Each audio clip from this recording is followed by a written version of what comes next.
Bonjour Lingen, merci d'avoir répondu à cette interview. Je suis très heureux de te retrouver parce que on s'était croisés pendant nos chemins respectifs.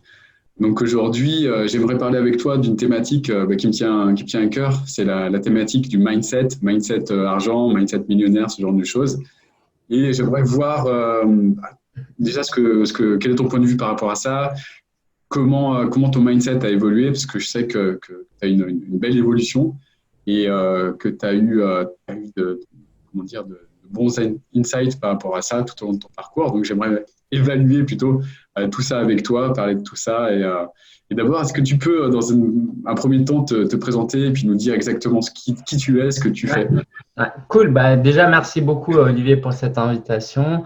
Et c'est toujours un plaisir pour moi de partager mes trouvailles, mes réflexions, mes compétences. Donc, aujourd'hui, ce que je fais du business coaching, hein, ce que toi, tu fais aussi. C'est-à-dire que j'accompagne les entrepreneurs. Plus particulièrement, ma cible en ce moment, c'est comment aider ceux qui font du 5 chiffres à l'année à passer à 6 chiffres. Et comment je les aide? Bah, c'est sur de la formation en ligne, vendre du high ticket, du coaching, euh, créer des masterminds et surtout, travailler leur état d'esprit, leur rapport à l'argent notamment. Donc voilà, j'ai 33 ans. Je vis en région parisienne avec mon épouse et puis ça fait 10 ans que je fais ça et j'ai commencé par former sur le blogging, sur les médias sociaux. J'ai écrit un livre qui s'appelle Le Guide du blogueur. Et donc aujourd'hui, j'ai évolué en conférencier aussi, notamment. Ouais. Ok. Du coup, j'aimerais connaître un petit peu le Lingen d'avant, comment il se comportait par rapport à l'argent, quel mindset il avait, et puis quels sont les insights que tu as eu sur le chemin qui t'ont fait arriver où tu es maintenant. Ouais, ouais. Bah, je pense que beaucoup de gens, en fait, je sous-estimais le nombre de personnes qui pensaient comme moi. Je pensais que j'étais un peu un extraterrestre, mais en fait, il y a beaucoup de gens comme moi et je pense que c'est important euh, de parler de ça, c'est-à-dire c'est notre rapport à l'argent. Moi, j'ai grandi en pensant que l'argent, c'était mal. Disons que mes parents sont d'origine chinoise et ils sont arrivés en France et ils pensaient qu'à une chose, c'était l'argent parce que quand tu ne parles pas la langue du pays et que tu es à l'étranger, ta sécurité, c'est à travers l'argent. Il n'y a pas d'autre type de sécurité possible. Donc, ils étaient tellement focus sur l'argent que moi, ça ne m'a pas attiré, tu vois. J'avais l'impression que tous les problèmes à la maison, les disputes, les dettes, voilà, tout tournait autour de l'argent. Du Hmm. coup, inconsciemment, j'ai voulu fuir l'argent.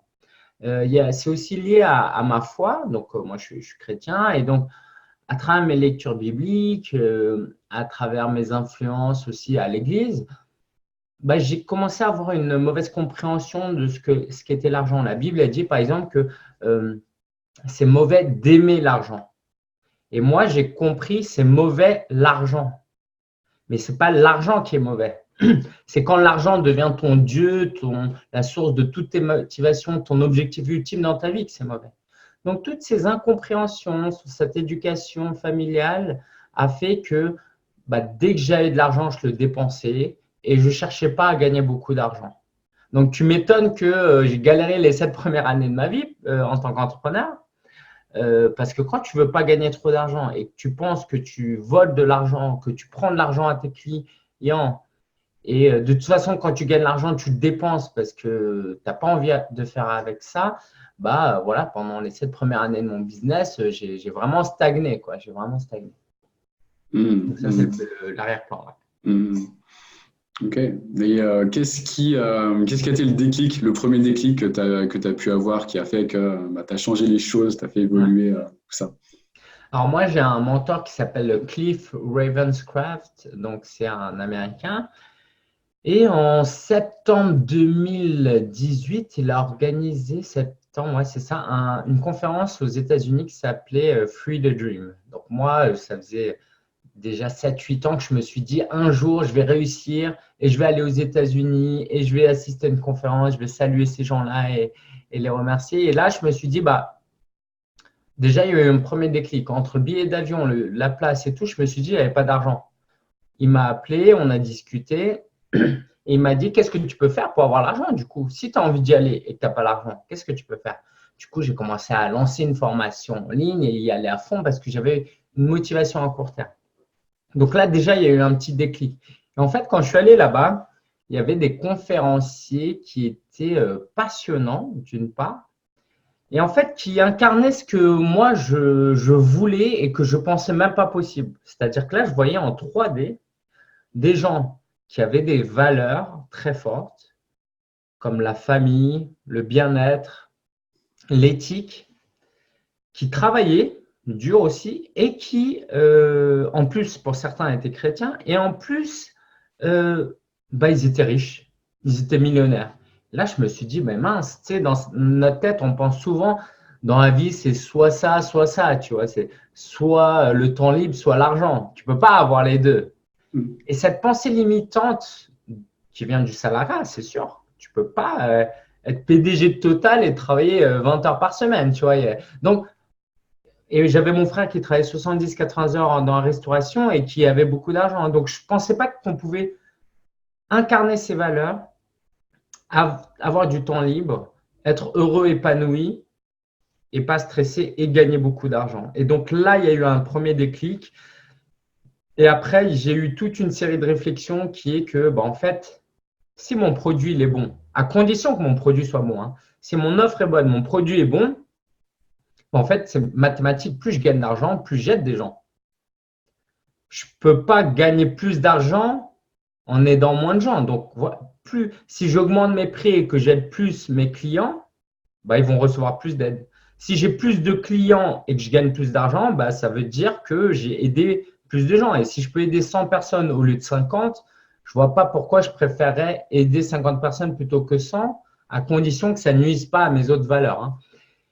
Et du coup, j'ai commencé à me dire, mais en fait, c'est bête, toutes ces années où je ne me suis pas donné à fond, où j'étais pris dans mes pensées, j'aurais pu aider plus de personnes, en fait. Ouais, c'est marrant parce que on dit souvent que les personnes qui veulent pas vendre ou qui se limitent dans ça, souvent elles ont elles ont tendance à vouloir garder justement leurs compétences pour elles, donc elles se sabotent en ne les transmettant pas à d'autres. Et c'est vrai que c'est un comportement, si on y réfléchit, qui est égoïste, dans le sens où si tu as un service qui peut faire une réelle différence dans la vie des gens, et que tu le gardes pour toi, c'est la chose la moins bonne que tu puisses faire, que de le garder pour toi. C'est clair, Et c'est clair. pour toi seul. Moi, ce week-end, j'étais à une conférence à Londres et j'ai eu un déclic qui est que aujourd'hui, je vis de mon business. Ma vie, elle est bien. Franchement, tout est top. Ça veut pas, quoi, tout n'est pas parfait, mais tout est top. Et en fait, je veux gagner plus d'argent, mais ce n'est pas pour augmenter mon bien-être. Il y a un moment donné où tu plafonnes. Tu ne peux pas être plus heureux que très heureux. Tu vois, il y a un moment donné où passer de 100 000, où je suis actuellement à 200 000, 300 000, 1 million, 10 millions, tu ne multiplies pas par 10 ton niveau de bonheur. Donc, en fait, quand tu passes de 100 000 à 1 million, que je vise, je ne sais pas encore en quelle année, en fait, je ne le fais même plus pour moi. Ce n'est pas l'achat d'un jet, d'une maison, d'une villa, de plus de voyages, de première classe en avion qui va me rendre plus heureux. Moi, mon niveau de bonheur, il est presque plafonné. En tout cas, je parle pour moi. J'estime vraiment être heureux et dans un état de bien-être énorme. Donc, tout ce que je fais maintenant, c'est du surplus pour les autres, en fait. Donc, maintenant, ma source de motivation, c'est il faut que je gagne plus d'argent, mais de toute façon, je ne peux pas me rendre beaucoup plus heureux. Oui, je peux acheter une nouvelle iPhone, tout ça, mais ça, c'est du plaisir. Ce n'est pas de la joie, ce n'est pas de l'épanouissement. Donc, oui, je peux gagner du plaisir, mais je ne vais pas être plus heureux. Donc, en fait, tout ce que je fais maintenant, c'est pour les autres. Donc, j'ai atteint un deuxième niveau de motivation qui est que maintenant, je veux gagner de l'argent pour aider plus de gens, alors que ces dernières années, c'était pour moi. Et puis, c'est indispensable d'abord de réfléchir pour soi parce qu'on ne peut pas aider les autres si nous-mêmes, on n'a pas assuré un niveau financier de survie, en tout cas. Ok, donc là, tu es dans une phase de contribution. Donc là, tout ce que tu vas apporter en plus, c'est du bonus pour les gens qui vont travailler avec toi. Est-ce que tu m'as cité un mentor tout à l'heure, un de tes mentors américains. Est-ce que tu as d'autres personnes qui t'ont inspiré justement pour te dépasser et pour changer à ce niveau-là, au niveau du mindset? Ouais, j'en ai plusieurs. Je pourrais citer Gary Vaynerchuk, qui est une source de motivation quotidienne. Je regarde ses vidéos, de voir son niveau d'énergie, ça me booste énormément. Et son côté, j'aime bien. Le gars, il est hyper ambitieux, mais en même temps, en tout cas, il dit qu'il est patient. Et en même temps, tu vois qu'il fait des millions, mais voilà, il vit une vie plus ou moins normale. Donc, il est vraiment dans la contribution. Donc, ça m'inspire, ce côté travail. Il y a un gars qui s'appelle Grant Cardone, qui lui a écrit un livre, c'est The 10X Rule, qui parle de voilà, travailler 10 fois plus et développer, multiplier par 10 ce que tu fais si tu veux augmenter par 10 ce que tu fais. Et en fait, à un moment donné, j'étais dans un état, oh, j'arrive pas à avoir plus de résultats et tout. Et quand j'ai lu ce livre, ou je l'écoutais plutôt, je me suis dit, mais tu publies 2 posts par semaine sur Instagram, tu fais un webinaire par mois, tu envoies 2 emails par semaine et tu te plains de ne pas avoir assez d'argent. En fait, il suffit d'augmenter tout ça. Et dans notre tête, on a ce côté, oh, c'est déjà beaucoup et tout. Et niveau mindset, il m'a fait réaliser que, mais en fait, c'est rien du tout. Et que de passer de 2 publications à 5 publications, de un podcast tous les 2 semaines à une chaque semaine, un webinaire par mois à 2-3 webinaires par mois, c'est pas si fatigant que ça. Donc ça m'a beaucoup débloqué. Et puis un dernier que j'ai envie de citer, c'est peut-être Pat Flynn de Smart Passive Income, qui lui m'a beaucoup inspiré parce que sa famille a une place hyper importante. Le gars, il ne doit pas travailler plus de 30 heures par semaine. Il passe beaucoup de temps avec ses enfants. Et il a un business à 8 chiffres, je crois. Ouais, 7 ou 8 chiffres en tout cas. Donc voilà, je pourrais t'en citer d'autres, mais je pense que là, ces gens-là, si tu veux, j'essaie d'incarner la moyenne de ces 5 personnes-là, de ces 4-5 personnes-là. Et oui.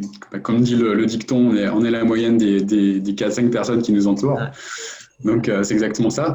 Il y a une autre chose en fait sur laquelle j'aimerais rebondir, c'est cette association qu'on a parfois entre le fait de gagner beaucoup d'argent et de devoir beaucoup travailler, de devoir beaucoup suer au niveau du front. Est-ce que c'est quelque chose qui t'inspire? Ouais, c'est sûr que moi, pendant un moment, en fait, je suis rentré par la semaine de 4 heures. Ouais. Ce qui m'a fait beaucoup de bien et m'a fait beaucoup de mal en même temps. Je suis rentré avec un très mauvais mindset qui est comment je peux dès le début avoir des revenus passifs, automatiser les choses et vivre et partir en vacances. Ce qui est très mauvais quand on débute dans le business parce que ça veut dire que tu rentres avec un état d'esprit de paresseux. Comment je peux être le plus paresseux possible? Comment avec une télécommande, je peux contrôler toute la maison et ne pas bouger? Et ça, c'est très dangereux. C'est très dangereux. Maintenant, ça m'a aussi beaucoup apporté parce que je me suis dit, OK, il y a un autre style de vie qui est possible. Il l'incarne, même si le gars, il travaille beaucoup, mais lui, il pourrait vraiment travailler 4 heures par semaine. Et je me suis dit, mais en fait, c'est ça, c'est possible. Et plus je rencontre des gens, moi, ce qui m'inspire vraiment, c'est les gens compétents qui réussissent et qui passent du temps avec leur famille, qui ne travaillent pas plus de 40 heures, je le vois en fait. D'où l'importance d'aller à des conférences, d'avoir des coachs, de rencontrer des gens. Parce que tu vois des gens qui font des choses qui, à la base, pour toi, c'est que du papier, c'est que de l'encre. Tu dis oui, c'est bien beau. Donc, le fait de rencontrer ces gens-là, c'est ce que j'ai essayé d'incarner le plus. Moi, de toute façon, ma valeur famille, elle est largement au-dessus de mon travail. Donc, le soir et le week-end, je travaille le moins possible, sauf exception. Et en tant qu'entrepreneur, il y en a des exceptions. Mais tu vois, mon style de vie, c'est que je ne travaille pas le soir de week-end par défaut. Et du coup, ça me force à être plus productif en journée, à être plus sélectif dans les opportunités et les décisions que je prends. Et au final, c'est un peu le concept du 20-80. De toute façon, 20% de tes actions mènent à 80% des résultats. Donc, il suffit d'insister sur ce qui marche, ce qui t'épanouit, de laisser un peu de côté le reste. Et puis, c'est plus que possible de travailler à terme, ok, pas dès le début, mais à terme, 20, 30, 40 heures et vivre pleinement de sa passion, quoi. Yes, moi je vois beaucoup de personnes qui débutent également et qui fantasment sur sur cette image qui a été véhiculée, peut-être par la semaine de 4 heures, je ne sais pas, mais en tout cas, le fantasme de la chaise longue sur la plage et la pina colada pendant que le business tourne en automatique. Je pense qu'on l'a tous lu au départ. Quand on y est arrivé, on s'est rendu compte que c'était un fantasme et qu'au final, on se fait vite chier sur cette plage. Et qu'on a qu'une envie, c'est de passer à l'action et de continuer à bosser et de mettre en place des choses. C'est clair et c'est très dangereux. Je veux dire, je vais parler comme un vieux, ça me fait bizarre parce que je me sens pas vieux, mais il y a beaucoup de jeunes de 20 ans aujourd'hui qui sont carrément entrés dans ce truc-là. Moi, j'ai enseigné dans des écoles de commerce. Eux, ils veulent faire du dropshipping et investir en bourse et faire des crypto-monnaies pour moins travailler le plus possible et voyager le plus possible parce qu'ils n'ont pas encore compris que travailler, ça ne veut pas dire souffrir en fait. Travailler, je veux dire, jouer 10 heures par jour aux jeux vidéo, c'est pas travailler, c'est jouer. Mais en fait, moi, mon business, je prends autant de plaisir qu'à jouer en fait, voire plus parce que je contribue. Donc, il y a encore cette notion de travail, c'est pénible. Et dans une certaine mesure, ça l'est, mais tu peux atteindre le business model où tu t'éclates, tu es passionné, tu apportes de la valeur. Et puis, tu n'es pas non plus obligé de travailler 50 heures, 60 heures par semaine. Justement, ça me fait penser à quelque chose qui peut intéresser, je pense, les personnes qui vont nous voir, qui nous regardent maintenant. C'est justement quels sont les leviers que tu utilises maintenant pour passer moins de temps sur ton business. Justement, passer plus de temps sur les endroits de ton business qui te font kiffer, qui te donnent de l'énergie, et puis moins de temps sur ces choses qui t'en enlèvent. Ouais. Moi, j'ai compris un truc. En fait, pendant très longtemps, j'étais attiré par le seul business model que je voyais, que je connaissais. C'était le but, c'est d'avoir une audience la plus grande possible et de convertir 1 millième de ces gens-là à un produit à 500 euros et puis faire ça plusieurs fois dans l'année et puis où tu gagnes 200, 300, 500 000 euros par an. Et du coup, c'est la seule solution possible. Et en fait, j'ai couru un peu après ça et je me suis rendu compte que d'une, je n'étais pas si bon que ça à avoir une hyper grande communauté. Et puis, plus important encore, en fait, ce n'est pas ce qui me passionne le plus d'avoir 10 millions de personnes avec qui je ne peux jamais parler. Je dirais pas non, tu vois, parce que je trouve que c'est très bien d'avoir ce genre d'influence. Et si je pouvais, je signerais, mais en tout cas, je prends du plaisir à accompagner moins de gens et à les servir, à leur vendre quelque chose et à continuer à travailler avec eux. Et donc, je me suis rendu compte que…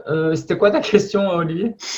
La question, c'est le levier que tu as utilisé plus c'est ça. Pour développer ton business et passer plus de temps avec ta famille. Ouais. Et en fait, c'est ça, c'est Jay Abraham qui dit ça, mais bon, c'est un truc tout simple. Pour augmenter ton revenu, soit tu vends plus cher, soit tu vends de manière plus répétée. Et donc, de manière plus répétée, ça veut dire soit des nouveaux clients, soit le même client plusieurs fois. Donc, moi, j'ai compris un truc hyper simple de business 1.0, c'est que c'est plus simple de garder un client et de le satisfaire et de l'avoir plusieurs fois que d'aller chercher plein de nouveaux clients.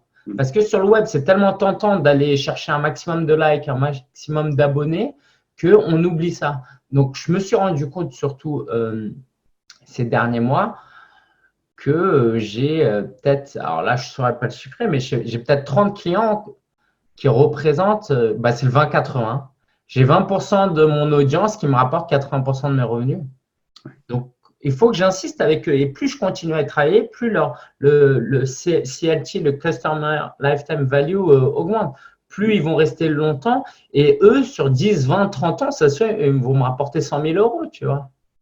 Donc, j'ai compris que plutôt que de chercher à avoir une grosse audience qui est hyper fatigant, okay. Alors après, il y a des leviers que moi, je n'ai pas été capable de mettre en place, comme la publicité, parce que je n'avais pas les revenus, parce que ce n'est pas une passion et que je n'ai pas la discipline pour le faire. Mais j'ai compris que je pouvais avoir une audience moyenne, les servir, travailler avec eux.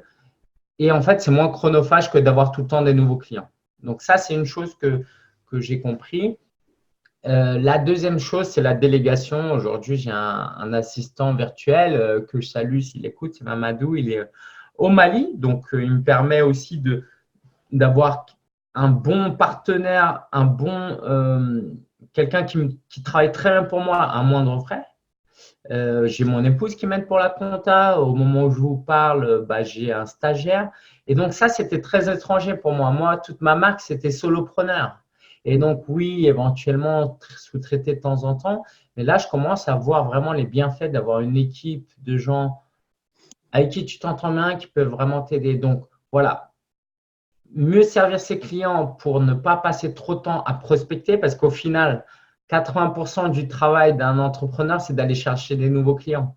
Donc, Mm. si tu passes moins de temps à les chercher parce qu'ils sont déjà là, tu économises du temps et déléguer les tâches que non seulement j'aime pas faire, mais aussi certaines tâches que j'aime faire. Et ça a été aussi assez, assez fort dans ma réflexion. Ouais. Yes. Et le next step, c'est quoi? C'est déléguer ta prospection? Alors, effectivement, j'y réfléchi.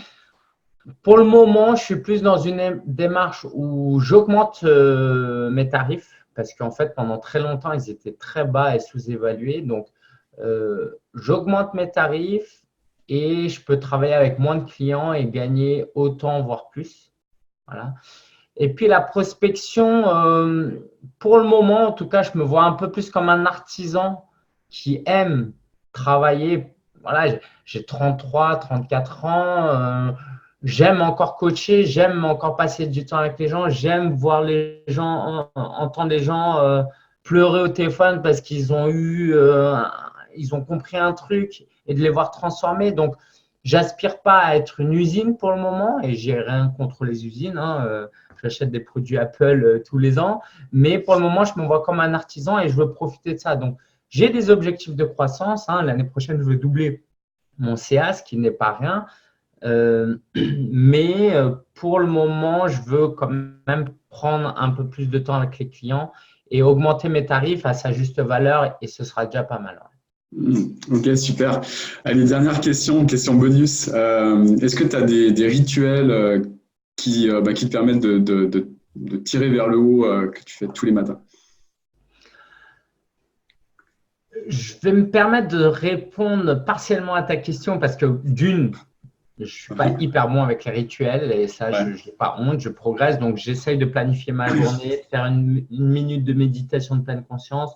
Je lis un peu, je lis un chapitre de la Bible tous les jours. Je passe du temps avec ma femme. Donc, ça me permet de me connecter avec tout ce qui est le plus important dans ma vie. Par exemple, je prends le petit-déj avec ma femme, sauf que moi, je fais le jeûne intermittent. Du coup, je bois juste un café et puis on se regarde et on discute, tu vois, pendant 20 minutes. Donc, voilà. Ça, peut-être, mon rituel, c'est de me rattacher à ce qui est le plus important dans ma vie. Ma foi, mon épouse, normalement ma santé, et pour ça, je devrais faire un peu plus de sport. Par contre, ce que je peux dire, c'est que d'avoir un coach, ça m'a beaucoup aidé à mieux planifier mes journées et mieux préparer mes journées. Ouais. Ouais. Hmm. Ça t'a permis quoi d'autre, le fait, je rebondis sur ça justement, parce que le coaching, c'est un peu ma passion aussi. Ça t'a apporté quoi d'autre justement, le fait d'avoir un coach au niveau de ton business et de Ouais. ta vie perso? C'est énorme parce que en fait, déjà, il t'aide à réfléchir. Tu peux lire des livres, tu peux suivre des formations, mais il n'y a pas d'interaction. Et un coach peut t'aider à interagir, à te poser des bonnes questions. Et il y a le côté aussi, le soutien émotionnel et moral, tout simplement. De savoir qu'il y a quelqu'un qui ne te juge pas et à qui tu peux balancer toutes tes questions et juste discuter. En fait, on a besoin de ça parce que je veux dire, on n'est pas des robots. L'entrepreneuriat, c'est complexe. C'est à Hmm. des moments très difficiles. Comment on peut avancer dans son business à la vitesse optimale, seul, sans compter sur quelqu'un, sans le soutien intellectuel et émotionnel, c'est pas possible parce que ça reste une aventure humaine. Un robot, il a peut-être besoin d'un ingénieur en informatique pour l'aider à progresser, mais un être humain, il a besoin d'un autre être humain pour le faire progresser émotionnellement. Et ça, c'est un truc que moi, j'ai négligé pendant très longtemps et que je vois du coup plein de gens négliger aussi. Ouais. Ouais, enfin, moi, ce que je vois, enfin, ce dont je suis convaincu, c'est que le niveau de stabilité émotionnelle de l'entrepreneur reflète le niveau de succès au niveau du chiffre d'affaires. C'est intimement lié, quoi. Si la personne est en mode tu vois, les montagnes russes comme ça, le chiffre d'affaires suit exactement la même tendance. Et plus l'entrepreneur va être stable émotionnellement et plus il va avoir de succès dans son business. Ah bah écoute, je vais garder ça dans un coin de ma tête et le ressortir parce que je pense que ouais, tu as dit beaucoup de choses avec ça. C'est exactement vrai. Ouais. Ouais. Yes, ok. En tout cas, je te remercie infiniment pour toutes ces pépites que tu viens de nous livrer, Lingen.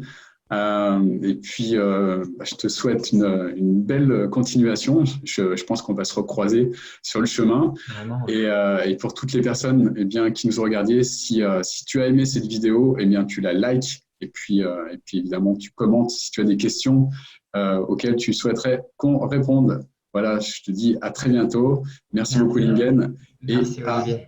plus tard, à bientôt. Ciao, ciao. Ciao, ciao.